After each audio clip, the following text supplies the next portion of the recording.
దర్శనం చేసుకోవలసిన అవసరం ఎంతైనా ఉంది. ఎందుకంటే తిరుచానూరులో సాక్షాత్ ఆ శ్రీవారు 12 సంవత్సరాలు తపస్సు చేశాడట. పద్మ పుష్కరిణిలో తప్పనిసరిగా స్నానము, పద్మ సరోవరం స్నానం చేయాలి.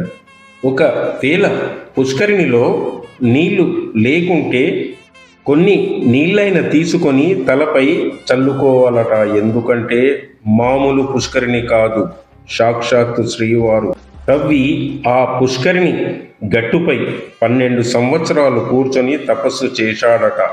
అందుకే ఈ యొక్క పద్మ సరోవరంకి అంతటి ప్రాముఖ్యత ఉందట.